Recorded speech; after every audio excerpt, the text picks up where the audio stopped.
ربيع تبادى بهذه الصدور وعمر تنادى بها أحلى شعور وإخوان خير. أعوذ بالله من الشيطان الرجيم. بسم الله الرحمن الرحيم.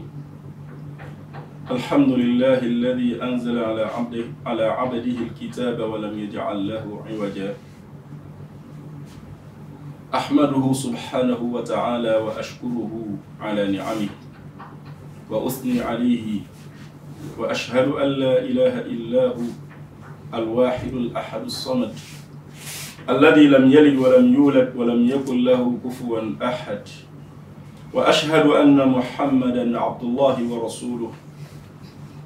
اللهم صل وسلم وبارك على عبدك رسولك محمد. أما بعد، السلام عليكم ورحمة الله وبركاته. adúpẹ́ fún Ọlọ́run ọba alikiola, ọba tí pẹ̀lú yọ̀ǹda rẹ̀ ó tún ṣọ́ wa di àkókò yìí tí a tún fi ń pàdé ní ìjókòó yìí lẹ́yìn àwọn èyí tá ti ṣe kọjá. A kí ọba náà pẹ̀lú gbogbo ìdẹ̀ra rẹ̀ lórí wa, atọrọ lọ́dọ̀ rẹ̀ pé kó má jáwọ́ kẹrẹ̀ lára wa láíláí. Atọrọ ìkẹ́ àti ìgẹ̀ fún Ànábì Muhammad, atọrọ fáwọn ará ilé rẹ̀, atọrọ fáwọn sàhábà rẹ̀ àti gbogbo àwọn ẹni tí ń rìn lórí ìlànà rẹ̀ fi díjọ́ tí gbogbo ọjọ́ nípàdé Ọlọ́run jẹ́ káwọn náà mọ̀ bẹnu wọn. Atọrọ fún gbogbo àwọn mùsùlùmí láì yóò tí wọ́n lè wà, àbú Ọlọ́run kó má bẹ pẹ̀lú ẹnìkọ̀ọ̀kan wa. Ọlọ́run kó dákun kó tẹ́wọ́ gbaṣẹ́ wa, kó má dá wàhálà wa, kó má dálù wa láyà.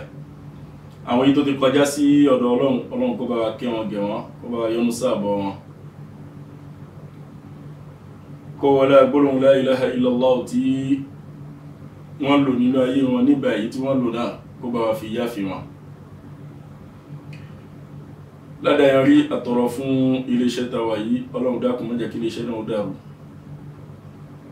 Má rẹ̀ iléeṣẹ́ náà nílẹ̀ àti gbogbo àwọn ẹni tí ń ṣiṣẹ́ bí àtàwọn ẹni tó gbé ètò iléeṣẹ́ náà lọ́wọ́. Ọlọ́run kó má bá wa pẹ̀lú wọn. Ẹ̀yin ọmọ ìyá wa nílé lóko lájò níbi yóò tẹwà tẹ́ fi ń wò wá báyìí. Ìdánilẹ́kọ̀ọ́ wa lórí kíkọ́ Al-Qur'an. Ìjókòó mi la tó ti pàdé yìí lẹ́yìn gbogbo àwọn èyí tá ti ṣe kọjá. Tá a bá gbàgbé, tá bá ń bára wa ká lọ dáadáa, a ti sọ̀rọ̀ nípa ìpàtàkì àti ìpọn dandan tí kíkà Al-Qur'ani ní ti tajwid bó ṣe jẹ́ nínú ayé gbogbo mùsùlùmí, àti pé ládàáyàn rí gbogbo ẹni tó bá dúró akọ́nilẹ́kọ̀ọ́ Al-Qur'an ó gbọ́dọ̀ mọ̀ tajwid ní mímọ̀ tó ní àlàyé nú, tẹ́ni tí ń kọ ó fi mọ̀ kí lòun ń kà. Nínú àwọn ọlá àbí nínú àwọn oore tí tajwid ó ṣe yàn nígbàtí èèyàn bá ń kọ́ Al-Qur'an, tí ń kọ́ tajwid, tí sì ń ka Al-Qur'an pẹ̀lú tajwid afwan. Nínú àwọn oore tí èèyàn ó rí ni wípé ìdáàbòbò fún ahọ́n níbi ìsọkúsọ, níbi ìwíkúwì, níbi ìpèkúpè, èyí tí ó padà tún máa jẹ́ kí ẹni tí ń ka Al-Qur'an kó má tún jèrè ohun tí ń kà, kó tún padà máa jẹ́ ìbálẹ́jọ́ fún. Èyàn ló fa àwọn onímọ̀ wọ́n tún padà ṣàlàyé fún wa ládàáyàn rí pé kí láti ẹ̀ ń pè ní al-lahnu, àṣìsọ, kí ahọ́n yí kò lórí ohun tó yẹ kó sọ nǹkan míì. Kí ni jẹ́ bẹ́ẹ̀? Al-lahnu òun náà ni al-khata, àṣìṣe, àṣìwí, àṣìpè, wal-maylu 'ani s-sawab, àti pé kéèyàn yẹ̀ kó lórí ihun tó tọ́, ihun tó dọ́gba.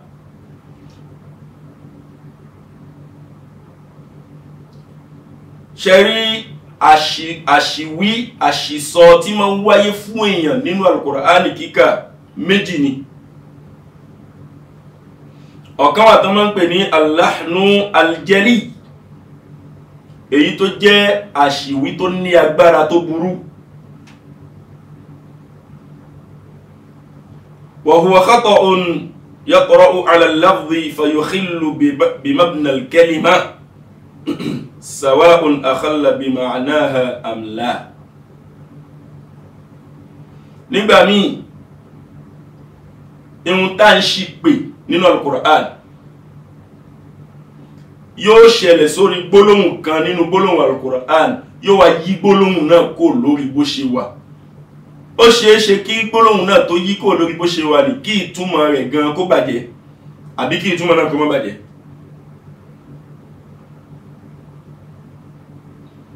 àmọ́ tí èèyàn bá ti gbọ́ báyìí, àtẹni tó fà àtẹni tí ò fà nínú mùsùlùmí ni ó ti wé kò wà bẹ́ẹ̀ nínú Al-Qur'an, nǹkan mí ní sọ yìí.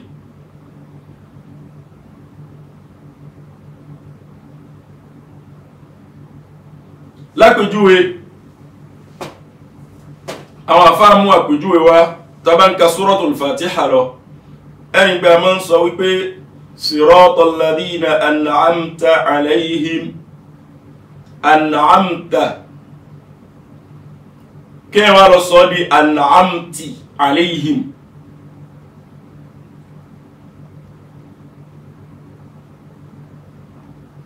ó ti burú,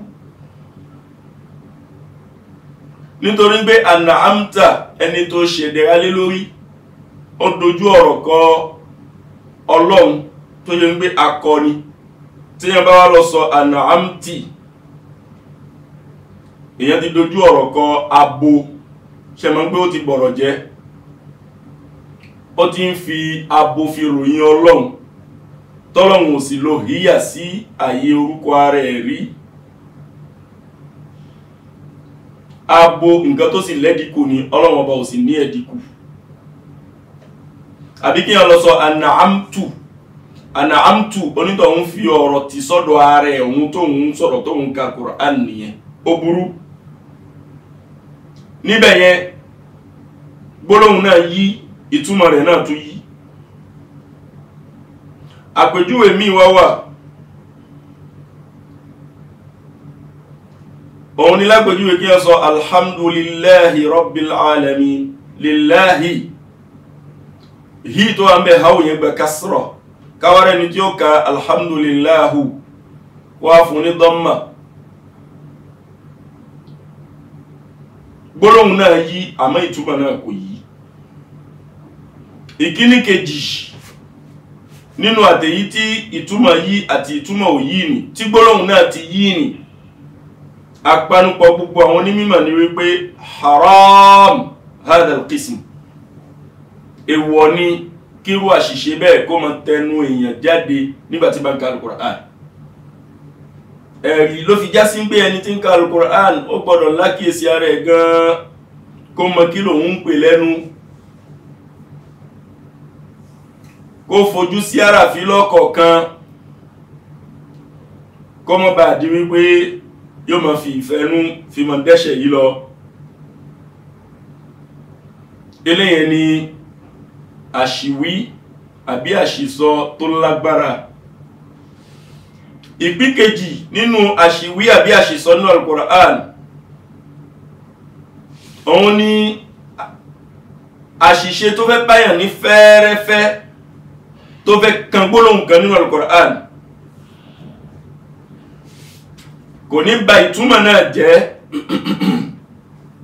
àmọ́ yóò gbé gbólóhùn náà kó lórí báwọn èèyàn ṣe mọ̀ ọ́n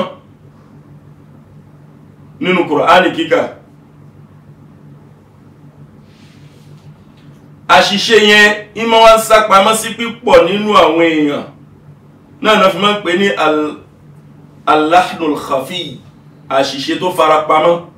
ìmọ̀ farapamọ́ fún pípọ̀ nínú àwọn èèyàn, àfàwọn onímọ̀ tó bá mọ̀ tajwid tó bá kọ dáadáa nìkan ni ó mọ̀ pé àṣìṣe ti bá ọkùnrin yìí níbi ohun tó kà ẹ̀. àpèjúwe rẹ̀ ni àwọn ìdájọ́ tajwid tá máa ń pè ní idhar. idgham, iqlab, ikhfa àtàwọn mọ́dù àti bẹ́ẹ̀ bẹ́ẹ̀ lọ kí èèyàn mọ́ wá gbérí wọn kọjá kó mọ́ lóhun ka Qur'an.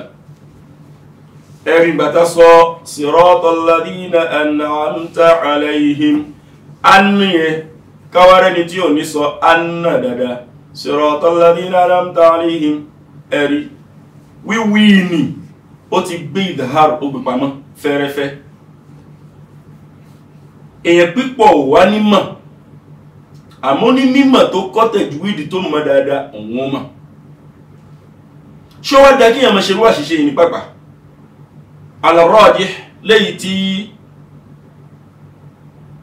ó wọlé jù òun ní pé kò tọ́ nítorí pé yìí náà sínú tí Ànábì fi kọ́ ní al-Qur'an sallallahu alayhi wa sallam eléyìí náà sínú tí àwọn sọ̀hábà tí wọ́n fi kọ́ ní al-Qur'an. èyàn láti lè ṣọ́ gbogbo àwọn ààyè ni nítorí pé ìmọ̀ ń padà ṣe àkóbá fún ládá ohun tí èyàn ń kà ní al-Qur'an yóò mọ̀ dí ládá náà kù púpọ̀. ẹ̀rí yóò mọ̀ dí ládá náà kù púpọ̀.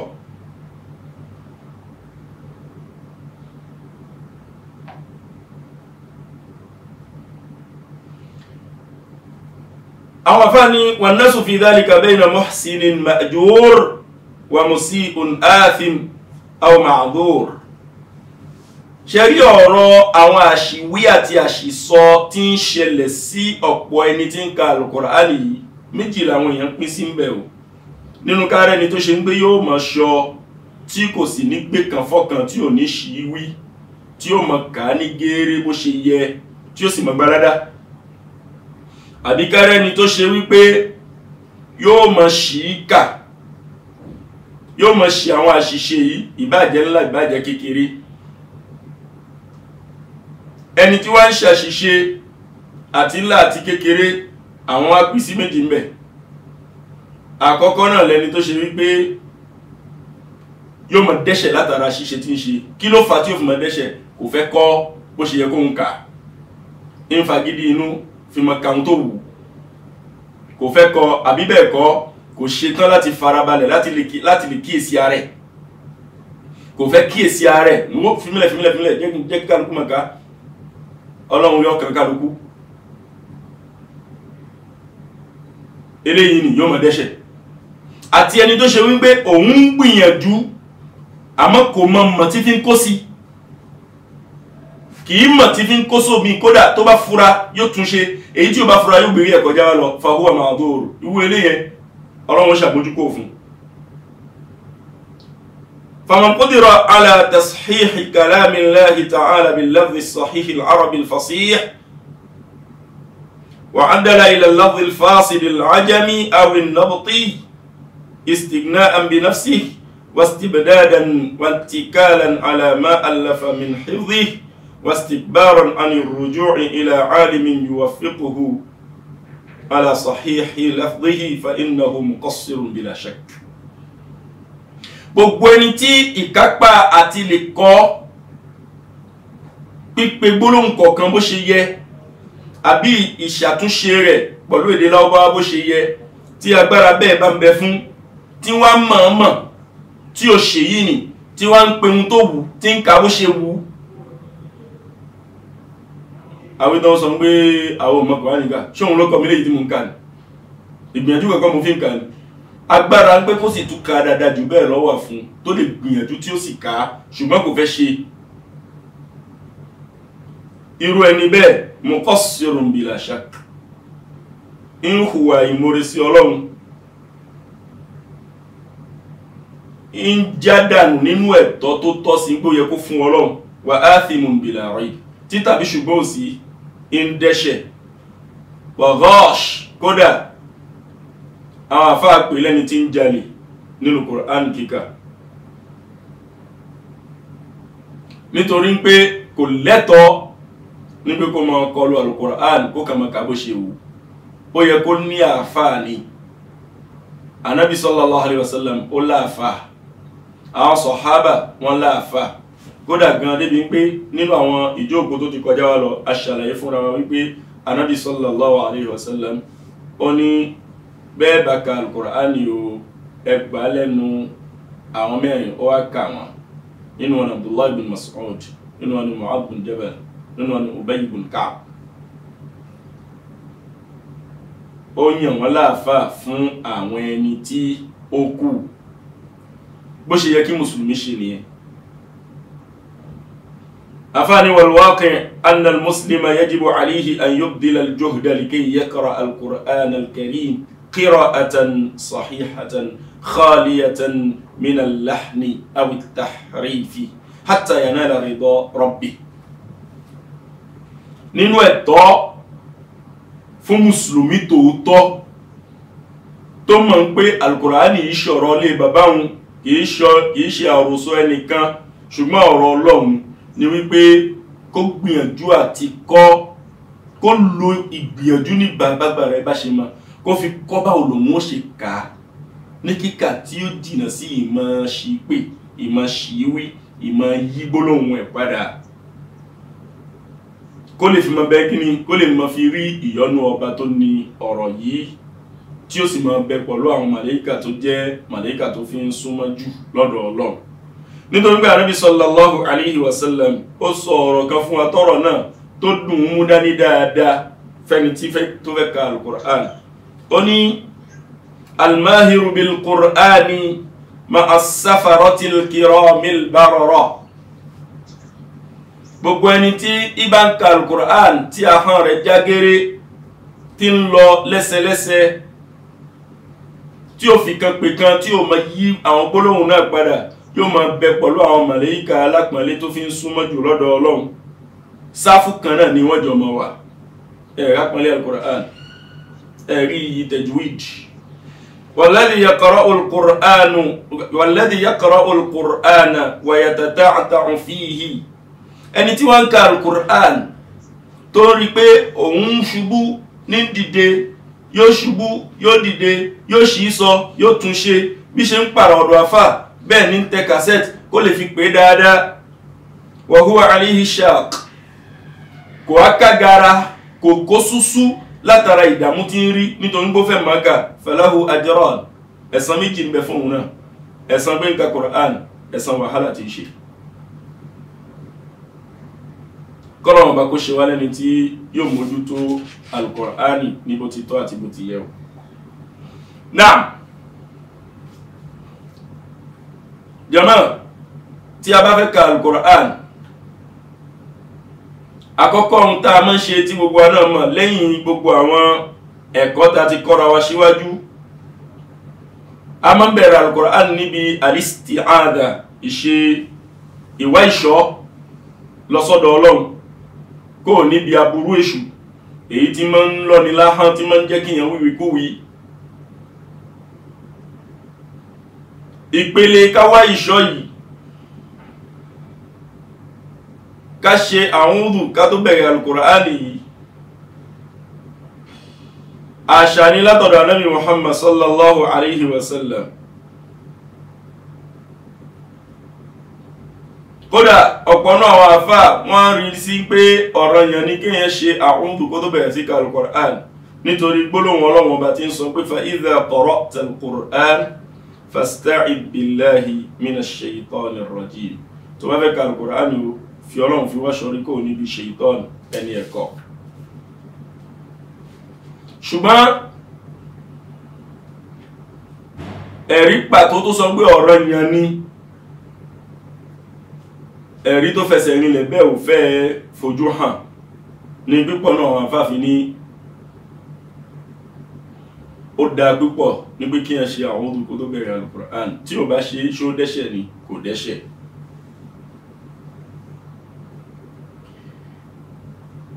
Lẹ́yìn tí a bá ṣe a'udhu ni a máa ń ṣe bismillah. Àkọ́kọ́ ohun tá kọ̀rọ̀ wà ní wípé tá bá fẹ́ ka al-Qur'an báwo la máa ń ṣe a'udhu billahi pẹ̀lú bismillah.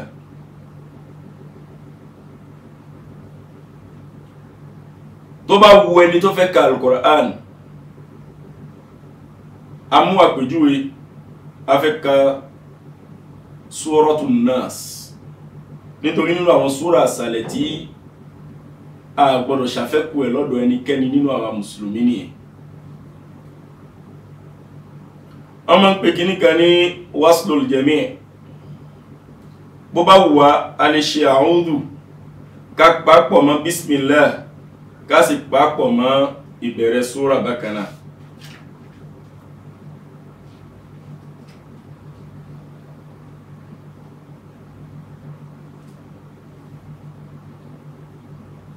tó bá sì wù wá a lè ṣe qat'ul jami' ká pín gbogbo wọn sí ọ̀tọ̀ọ̀tọ̀.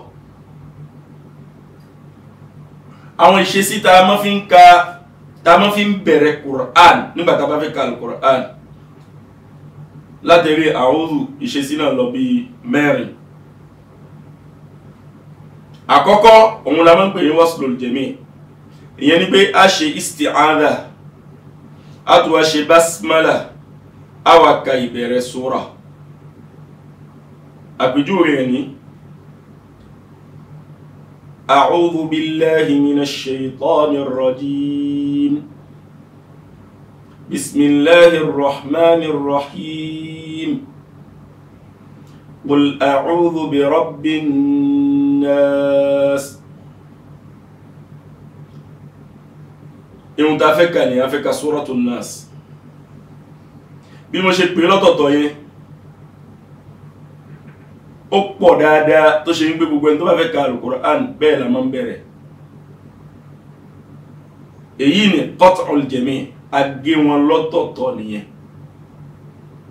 ká pè àkọ́kọ́ ká sinmi, ká pè kejì ká sinmi, ká pè kẹta ká sinmi. ó bá sì wù wá a lè pè mẹ́tẹ̀ẹ̀ta pọ̀. أعوذ بالله من الشيطان الرجيم بسم الله الرحمن الرحيم قل أعوذ برب الناس. ìhun tí ó kàn wá ṣẹlẹ̀ ni wípé tá bá ti ń tẹ̀síwájú, tá bá ń ṣàlàyé fúnra wa nípa ìhun tán pè ní al-maddu, ká fa nǹkan gùn. maddu tó wà níbi a'udhu billahi minash shaytanir rajim, ìparí náà rajim pọ̀lú ìparí bismillah tó jẹ́ rahim. tá bá ṣe qat'ul jami' tá pé ọ̀kọ̀ọ̀kan lọ́tọ̀ọ̀tọ̀ fún rẹ̀, mádù yẹn gbọ́dọ̀ jáde. mádù yẹn ó jáde nígbà tá bá ń kà ní kíkà at-tartil,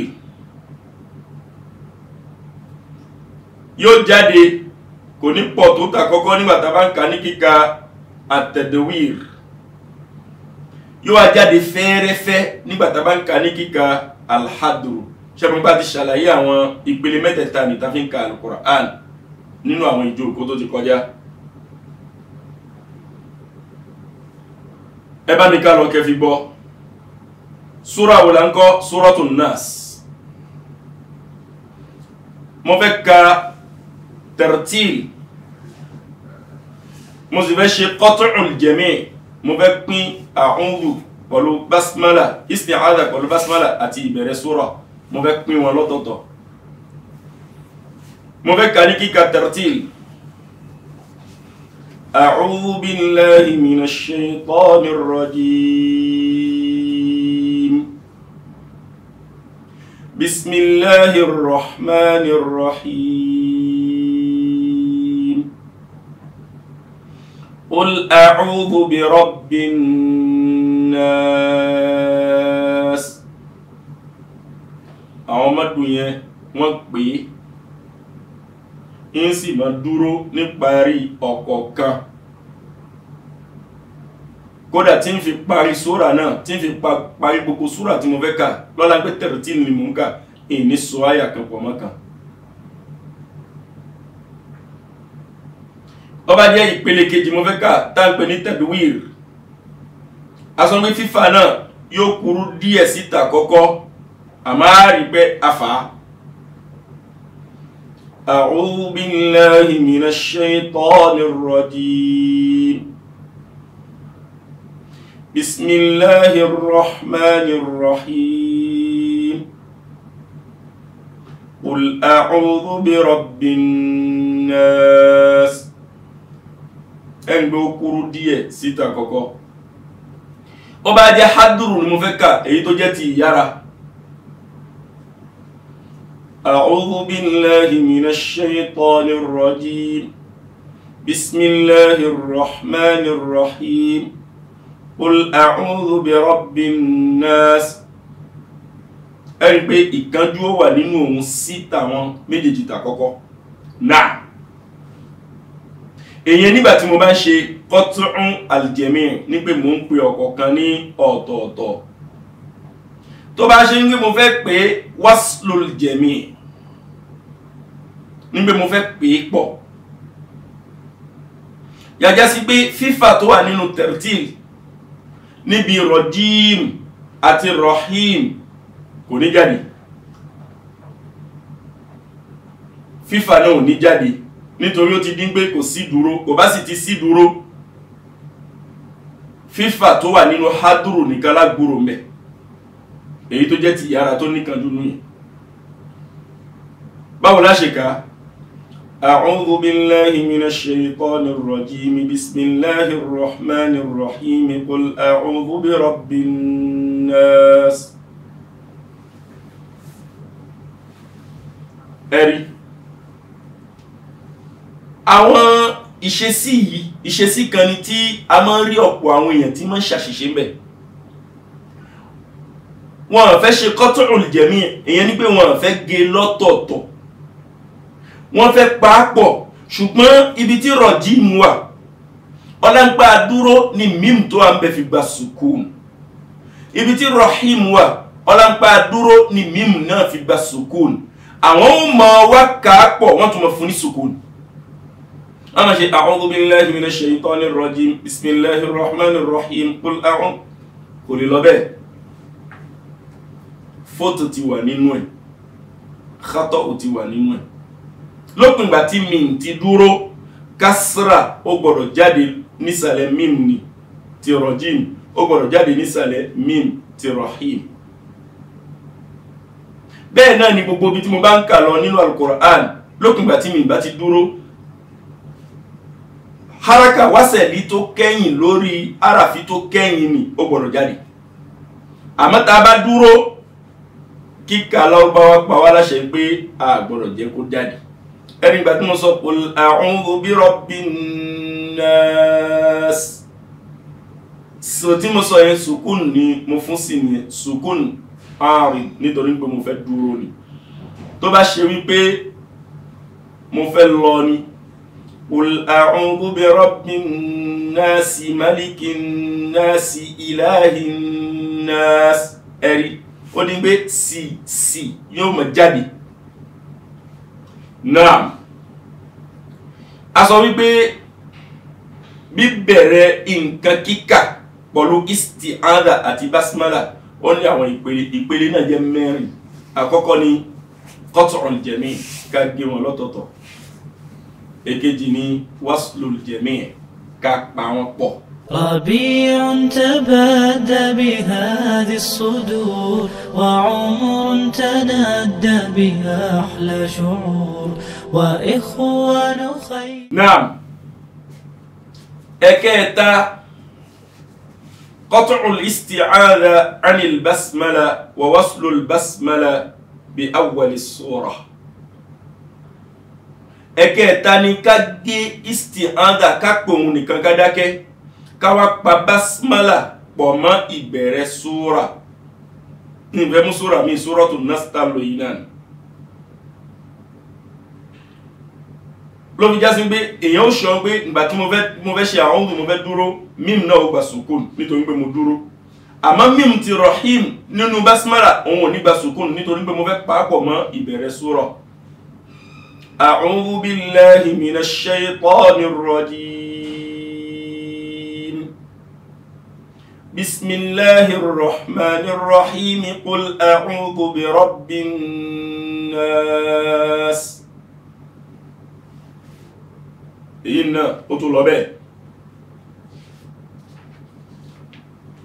èyí tó wá kẹ́yìn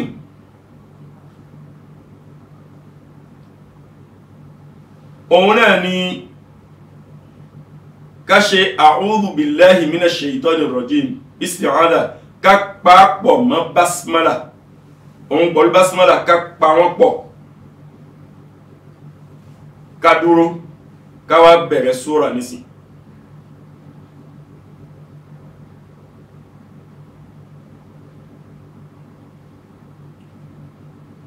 òun ni ká ṣe a'udhu billahi minash shaitanir rajim bismillahir rahmanir rahim qul a'udhu bi rabbin nas. ẹ̀rí pé ìhun ta ṣọ́mbẹ̀ ni wípé a jẹ́ kí sukun kó wáyé lórí mímú rajim nígbàtá àdúró àmọ́ sukun náà padà wáyé lórí ti rahim nígbàtá àdúró níbẹ̀.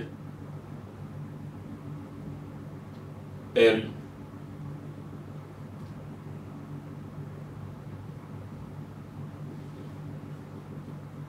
àwọn ìpele mẹ́rin tí èyàn lè fi bẹ̀rẹ̀ Kùránì kíkà nígbàtí èyàn bá ń ka Kùránì lọ, àwọn ìpele náà nìyẹn. kò sì sí ìta lò nínú ẹ̀ tó ṣe wípé kò wọlé nígbàtà bá fẹ́ bẹ̀rẹ̀ sí ní máa ka Al-Qur'an.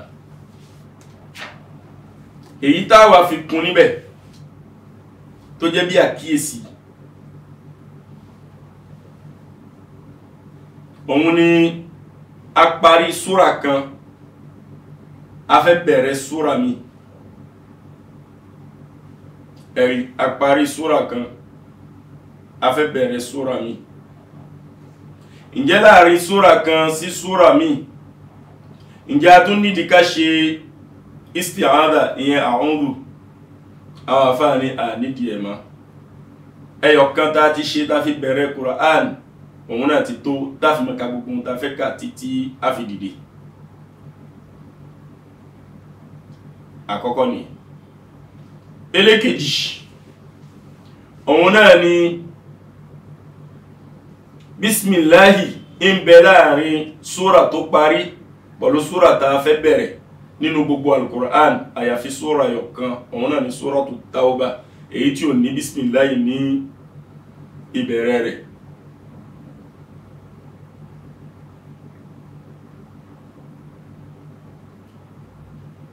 ẹlẹ́kẹta ni wípé ìparí súra pẹ̀lú ìbẹ̀rẹ̀ súra mi tí bismillahi fẹ́ wà láàrin wọn, ǹjẹ́ àwọn ìpele mẹ́rin takà fún isti'adha pẹ̀lú basmala ìyẹn fún a'udhu pẹ̀lú bismillah, ǹjẹ́ ìpele mẹ́rẹ̀ẹ̀rin náà tún rọrùn fáwọn náà? ẹ jẹ́ agbọ́n táwọn onímọ̀ sọ.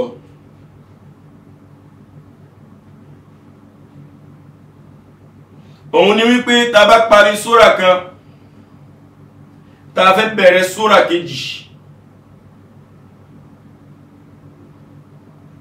ó rọrùn ká pa áyà tó kẹ́yìn nínú súra àkọ́kọ́ ká pa pọ̀ mọ́ bismillahi fi bẹ̀rẹ̀ súra ilé kejì. a máa ń pè léyìn náà ní waslul jami'. ìyẹn ni pé waslu akhiri suratil ula بالبسملة ووصل البسملة بأول السورة الثانية. يعني بي كاكبي إباري سورة على كوكو كاكباكو ما بسم الله كاتو في بير سورة إليكيش شبي تبان القرآن بو أري سورة الفلق أو أري سورة الناس بسم الله بلاري tí yẹn bá ń ṣe tìláwà ìgbà tó parí Suratul Falaq wa min sharri hasidin idha hasad dal tó ń bẹ ni fatha ló pẹ̀ idha hasadani dúdúró ní ètò nǹkan kíkà lọ́wọ́ bá fi ní pé ká fún ibẹ̀ ní sukun. náà mo fẹ́ ṣe waslul jami'. èyàn waslu mo fẹ́ pa ìparí súra mo fẹ́ pa pọ̀ mọ́ basmala pẹ̀lú ìbẹ̀rẹ̀ súra kejì tí ń jẹ́ Suratun Nas.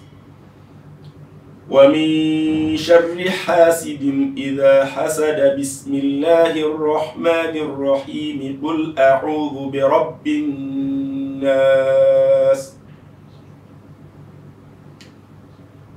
كسرة tó ní parí fatha tó ní parí dal tó parí aya ni agbọ̀wọ̀n. Kasra tó ní parí rahim fún bismillah agbọ̀wọ̀n. Ká tó wá bẹ̀rẹ̀ suratul nas. Èyí ni a lè ṣe kò bá nǹkan jẹ́. Ìpele kejì tá tún lè ṣe ń bẹ̀ tóun náà tó dá. Òun ni ká pe gbogbo wọn lọ́tọ̀ọ̀tọ̀ gẹ́gẹ́ bí pé ń bàtà ṣẹ̀ṣẹ̀ bẹ̀rẹ̀ ta kọ́kọ́. A ṣe báyìí pé wa min sharri hasidin idha hasad. Bismillahir rahmanir rahim. Qul a'udhu bi rabbin nas. Èyí náà tó lọ ẹ̀rí pípapọ̀ lákọ̀ọ́kọ́ àti yíyọ wọn sọ́tọ̀ọ̀tọ̀. Ìpele méjì nìyẹn ó lọ bẹ́ẹ̀. Ìpele kẹta, ìpele ẹ̀kẹta, òun ní pé ká parí súra àkọ́kọ́ ká dákẹ́, ká wá bẹ̀rẹ̀ súra ẹlẹ́kejì lẹ́ni tí ó gbé bísmìláì pọ̀ mọ́ ìbẹ̀rẹ̀ súra kejì. Faslu akhiri suratil ula anil basmala wa waslul basmala bi awwali surati thaniya. Ìpele nínà ó wọlé. Òun ní pé kí ṣe báyìí. Wa min sharri hasidin idha hasad. Bismillahir rahmanir rahim. Qul a'udhu bi rabbin nas. Ó jẹ́ ìpele mẹ́ta taka. Àkọ́kọ́, òun ni ìpele wípé ká pa ìparí súra náà pọ̀ mọ́ bismillah àti bẹ̀rẹ̀ súra tó tẹ̀lé ká pè wọ́n pọ̀. Èkejì, òun ni wípé ká yọ wọ́n sọ́tọ̀ọ̀tọ̀, ká parí súra náà ká dúró, ká ṣe bismillah ká dúró, ká tún bẹ̀rẹ̀ súra tuntun, ká sì mọ̀ ká lọ bẹ́ẹ̀ lọ́kọ̀ọ̀kan. Ìpele kẹta ni pé ká parí súra ká dákẹ́, ká wá bẹ̀rẹ̀ bismillah pẹ̀lú súra tuntun ká pa wọ́n pọ̀. Ó jẹ́ mẹ́ta. Ìpele kẹrin tá máa retí òun náà ni ká parí súra ká pa pọ̀ mọ́ bismillah ká wá dákẹ́, ká wá bẹ̀rẹ̀ súra tó kẹ́yìn, ká wá bẹ̀rẹ̀ súra tó tẹ̀lé. Ká ṣe báyìí. Wa min sharri hasidin idha hasada. Bismillahir rahmanir rahim. Qul a'udhu bi rabbin nas. Ṣẹ́rí pele kẹrin ni àwọn àfáà wọn gbá wọlé, wọ́n ní kò wọlé. Kí ló fà tí ò fi wọlé? Ó mú túmọ̀ wípé súra náà ń parí sérí basmala sórí bismillah. Súra kejì bẹ̀rẹ̀ láì ní bismillah. Àbákìrá yẹn lọ́dọ̀ Ànábì sallallahu alaihi wasallam. Sì bá lọ́dọ̀ ọ̀kan nínú àwọn àfáà tó ti ṣíwájú. Ló fi já sí pé gbogbo ẹni tí bá ń ka Al-Qur'an ó gbọ́dọ̀ ṣọ́ àwọn irú àwọn ìpele wọ̀nyí tí kò gbọ́dọ̀ máa jẹ́ kí ó máa kó sí. Ẹ̀rí. Ó jẹ́ pé tá bá fẹ́ bẹ̀rẹ̀ Qur'an kíkà, ìpele mẹ́rin ló wọlé. A ṣe àwọn uzu, a ṣe bismillah, a bẹ̀rẹ̀ súra. A lè ṣe wọ́n lọ́tọ̀ọ̀tọ̀, ìpele àkọ́kọ́ nìyẹn. A lè pa wọ́n pọ̀, ìpele kejì nìyẹn. A lè pa àwọn uzu pọ̀ bismillah pọ̀, ká wá bẹ̀rẹ̀ súra, ìpele kẹta nìyẹn. A lè ṣe àwọn uzu nìkan lọ́tọ̀, ká wá ṣe bismillah pọ̀ ló bẹ̀rẹ̀ súra, ìpele kẹrin nìyẹn. Òun wọlé. Tá bá parí súra kan, a fẹ́ gbé súra míì tí kì í ṣe súratu Tawbah. Nítorí pé òun ò ní bismillah, súra míì tá fẹ́ gbé tó ní bismillah. Ìpele mẹ́rin ó wà nílẹ̀, mẹ́ta wọlé, ọ̀kan wọlé. Ká parí wọn lọ́tọ̀ọ̀tọ̀. Ká parí súra, ká ṣe bismillah, ká ka súrà tó tẹ̀lé òyìn wọlé, ká parí súrà pọ̀ mọ́ bísmìláì pọ̀ mọ́ súrà tó tẹ̀lé ká bẹ̀rẹ̀ ká pa gbogbo ẹ̀ pọ̀ bẹ́ẹ̀ òun náà wọlé, ká parí súrà ká wá bẹ̀rẹ̀ bísmìláì pọ̀ mọ́ súrà tó tẹ̀lé òun náà wọlé. Àmọ́ ká parí súrà àkọ́kọ́ ká wá fi bísmìláì kún ká wá dákẹ́ ká wá bẹ̀rẹ̀ súrà tó tẹ̀lé òun nìkan ni àwọn onímọ̀ wọ́n sọ fún wa pé kò wọlé. Kọ́lọ́hun jẹ́ kí ó yé wa jù báyìí lọ. Ẹ̀yin ọmọ wa nínú Islam tí a jọ ń wúra wa táwa jọ ń kọ́ ẹ̀kọ́ nípa kíkà Al-Qur'an. Lẹ́yìn gbogbo àwọn ọ̀pọ̀lọpọ̀ àlàyé tàti tì síwájú níbi ọlá tí ń bẹ fún tajwid, níbi ìpọn dandan tí tajwid pọn dandan fún ẹni tó fẹ́ ka Qur'an, níbi àwọn ẹ̀kọ́ tí ń bẹ fún ẹni tó fẹ́ ka Qur'an, níbi àwọn ìgbésẹ̀ tí a lè gbé fi bẹ̀rẹ̀ kíkà Al-Qur'an, ọ̀rọ̀ wa kan ká wá kọ́ àwọn ìdájọ́ tí ń bẹ nínú tajwid. Ó ti bẹ̀rẹ̀ níbi bismillah a'udhu isti'adha wal basmala a'udhu billahi wal bismillahi tanji. Ó ti bẹ̀rẹ̀ ńbẹ̀ o. Àwọn ìdájọ́ àwọn àràfí kọ̀ọ̀kan tá wá ń pè nínú Al-Qur'an, àwọn gangan ló fẹ́ jẹ́ kí wọ́n mọ ohun tá ń kà ní Al-Qur'an bí sharika barika.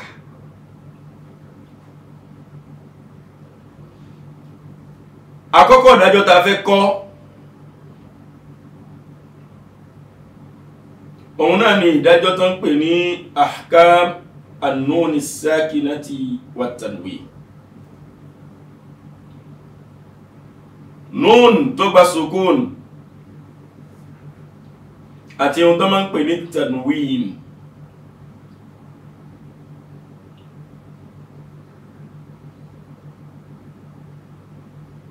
Nun sakina, ohun tá ń pè ní nun sakina, nun tó gba sukun.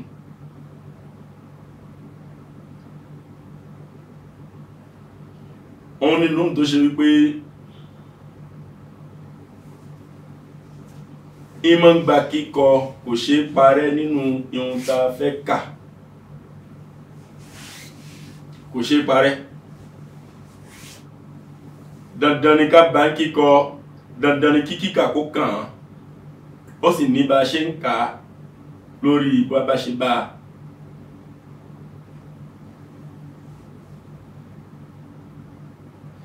Èyí tó ń pè ní tanwin, òun tiẹ̀ nun kan lòun náà tó ṣe ń gbé nínú pípè báyìí a gbọ́n pé nun ó jáde, àmọ́ kíkọ wọn yìí kọ, wọ́n máa ń fi nǹkan míì fi rọ́pò ẹ̀. Ohun tó máa ń fi rọ́pò ẹ̀ náà òun la máa ń pè ní fathatan, kasratan, dammatan. Gbogbo bí tẹ́ bá ti rí fatiha méjì, tẹ́ ti rí kasra méjì, tẹ́ ti rí dhamma méjì, kẹgbà wípé nun ló wà ńbẹ̀, òun náà máa ń pè ní tanwin.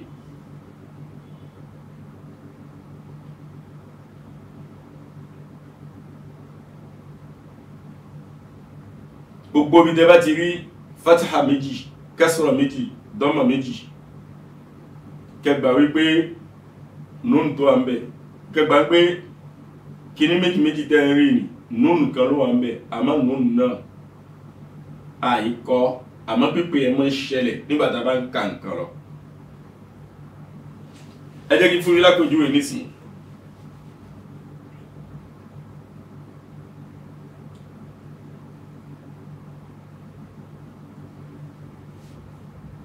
Sayasla naran, sayasla naran. Tabawonu suratul Masad, tabbat yada. Aya kẹta, sayasla naran. Ẹgbẹ́ mo sọ ron. Ṣẹ́rin tó wà ní parí ẹ̀ nun ni. Bá a bá sì fẹ́ kọ́, a ní kọ nun síbẹ̀. Alif pẹ̀lú fathatan la kọ síbẹ̀.